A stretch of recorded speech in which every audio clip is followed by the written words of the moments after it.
मेरा नाम राहुल राय गुप्ता है और कंपनी का नाम secret watch detectives private limited है। हमारा ब्रांड नेम है डिटेक्टिव गुरु। और हम लोकेटेड हैं साउथ दिल्ली में मोती बाग में।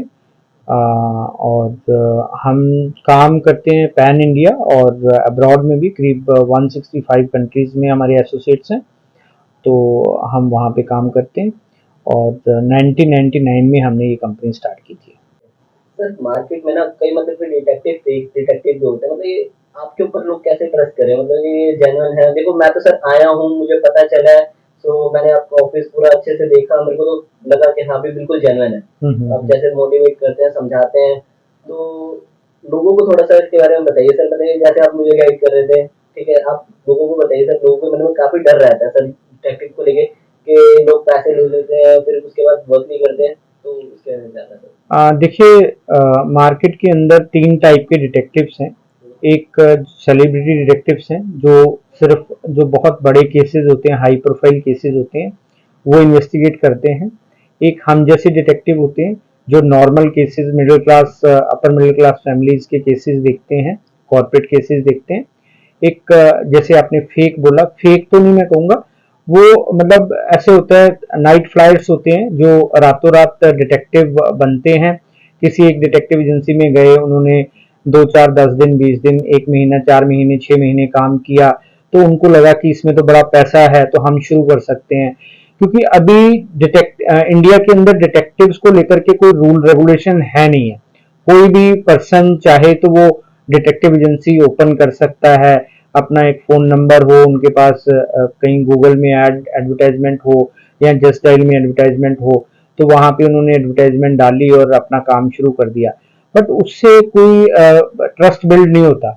उनको ये नहीं पता होता कि अगर कोई प्रॉब्लम होगी तो कैसे सॉल्व करना है, उसको क्लाइंट से कैसे बात करनी है, कैसे केस लेना है, कैसे इन्वेस्टिगेट करना है, कैसे रिपोर्ट करना है, या कैसे लॉ। कई बार हम ये भी देखते हैं कि कुछ केसेस में हमें मतलब लॉ के बारे में भी देखना होता है कि हम कोई लॉ ब्रेक तो नहीं कर रहे हैं। तो वो बड़ी अहमियत रखती हैं चीजें। तो वो चीजें उनको नहीं पता होती हैं, तो फिर जब वो केस ले लेते हैं सस्ते में, तो वो फंस जाते हैं, फिर वो कर नहीं पाते हैं केसेस। तो इस तरीके के लोग भी काफी हैं। तो हमें इनको पहचानना है कि कौन सही है जो उनके काम कर सकता है। उसके लिए जरूरी है कि आप सस्ते के चक्कर में ना पड़े। जैसे कि कई बार आपने सुना है कि चीप एंड बेस्ट, तो मैं ये समझता हूँ कि जो बेस्ट चीज होगी वो चीप नहीं होगी, जो चीप होगी वो बेस्ट नहीं हो सकती है। तो इसलिए एक हर चीज का कुछ ना कुछ प्राइस होता है। और आप क्योंकि अपनी लाइफ का बहुत इंपॉर्टेंट डिसीजन लेने जा रहे हो, चाहे वो आप लव अफेयर में हो, चाहे शादी में हो, चाहे किसी कॉर्पोरेट केस में हो, तो उसके लिए एक जेन्युइन डिटेक्टिव ढूंढना भी आपकी जिम्मेदारी है। उसके लिए थोड़ी रिसर्च आप कर सकते हो, गूगल में उनके रिव्यूज देख सकते हो, गूगल में उनकी प्रेजेंस देख सकते हो, कोई और उन्होंने किसी के साथ फ्रॉड तो नहीं किया। हमारी एसोसिएशन है APDI, association of private detectives of India. उस लिस्ट में उनका नाम देख सकते हो कि इंडिया में वो कहीं रजिस्टर्ड है या नहीं, प्राइवेट लिमिटेड कंपनी है या नहीं। तो ये कुछ चीजें हैं जो आप मतलब ध्यान में रख सकते हो। और किसी को भी हायर करने से पहले एक चेकलिस्ट चीजों की बना सकते हो, 5 मिनट लगते हैं, उससे आपको पता चल जाता है कि सामने वाला जेन्युइन है या नहीं है। तो इस तरीके से मुझे लगता है कि फेक चीजों से बचा जा सकता है, फ्रॉड से बचा जा सकता है, आपके पैसे भी बचेंगे, आपके इमोशन से भी बचेंगे।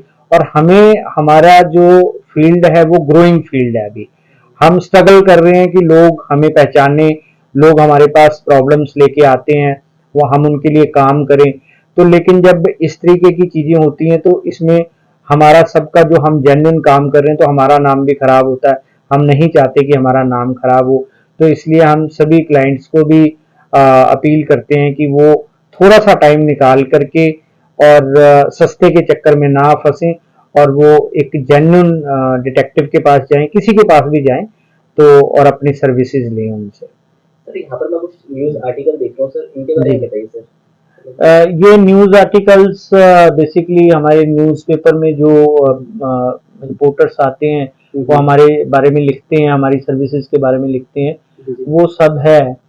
तो टाइम टू टाइम ये बहुत पुराने न्यूज़पेपर्स हैं। तो जैसे दैनिक जागरण में लिखा है पति पत्नी और जासूस, ये मेरा आर्टिकल है, इसमें दैनिक जागरण ने मुझसे इंटरव्यू लिया था। ठीक है। और इसी तरीके से ये सभी आर्टिकल हैं, बच्चों की इन्वेस्टिगेशन करें, दिल्ली टाइम्स ने लिखा, एनबीटी का जो पार्ट है, तो इस तरीके से और सारे आर्टिकल्स हैं। और तो काफी सर्टिफिकेट्स दिया था। जी जी, तो मैं सर्टिफाइड इंटरनेशनल इन्वेस्टिगेटर हूँ यूएस से, तो उसका सर्टिफिकेट है। मैं वर्ल्ड एसोसिएशन ऑफ डिटेक्टिव्स का मेंबर हूँ, उसका सर्टिफिकेट है। मैं जैसे एपीडीआई के बारे में बताया, APDI association of private detectives of India, उसका भी मेंबर हूँ मैं। जनरल उसमें भी मैं पार्टिसिपेट करता हूँ, फाउंडर मेंबर हूँ उसका, तो उसका सर्टिफिकेट है। तो ये सब उसी उसमें जब हमारे पास कोई इंक्वायरी आती है तो हम कोशिश करते हैं कि पहले कंसल्ट करें केस को समझें, और समझने के बाद उसमें हम तीन चीजें निकालते हैं। या तो हमें लगता है कि सामने वाले को अभी इन्वेस्टिगेशन की जरूरत नहीं है, कुछ समय बाद जरूरत होगी, तो हम उनको वैसे ही गाइड करते हैं कि आप कुछ समय बाद आइए और तब आपको जरूरत पड़ेगी, हम आपकी मदद करेंगे। और कई बार उनको ज़रूरत होती है उसी टाइम, तो हम उनको गाइड करने की कोशिश करते हैं कि वो खुद से इन्वेस्टिगेशन कैसे कर सकते हैं, क्योंकि जो विक्टिम होता है वो खुद बहुत अच्छी इंक्वायरी कर सकता है, क्योंकि उसको सारे फैक्ट एंड फिगर्स पता होते हैं। और वो क्योंकि एक प्रॉब्लम से भी गुजर रहा होता है, तो उसके अंदर वो एक पैशन, एक जुनून भी होता है कि उसको वो काम करना है, वो इन्फॉर्मेशन निकालनी है, तो वो बहुत अच्छे तरीके से निकाल सकता है। हम गाइड कर देते हैं उसके अंदर। तो अगर हमें लगता है कि वो खुद से नहीं कर पाएंगे या उनको प्रोफेशनल हेल्प की जरूरत ही है, तो फिर हम बताते हैं उनको कि हम उनके साथ उनके लिए कैसे काम करेंगे। तो ये हमारा तरीका होता है बेसिकली केस कंसल्ट करने के बाद।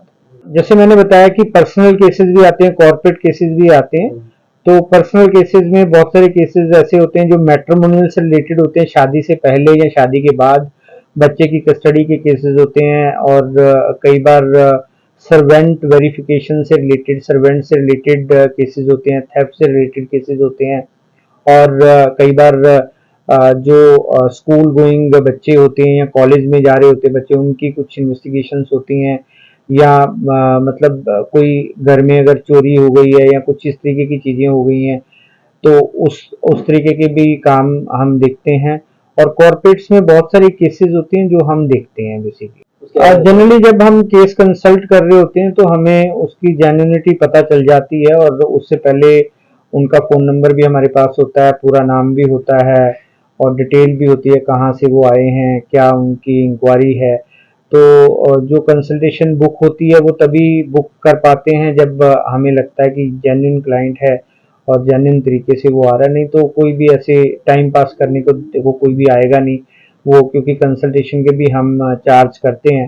तो अगर कोई जेन्युइन बंदा आ रहा है तो पता चल जाता है, क्योंकि वो केस जब डिस्कस करता है तो उसकी डेप्थ कितनी है केसेस की, तो वो उससे पता चल जाता है कि ये जेन्युइन है या नहीं है। जनरली जब थोड़ा रिलेशनशिप में समय हो जाता है या कंपैटिबिलिटी इशू हो जाते हैं, तो लोग अवॉइड करना शुरू कर देते हैं एक दूसरे को।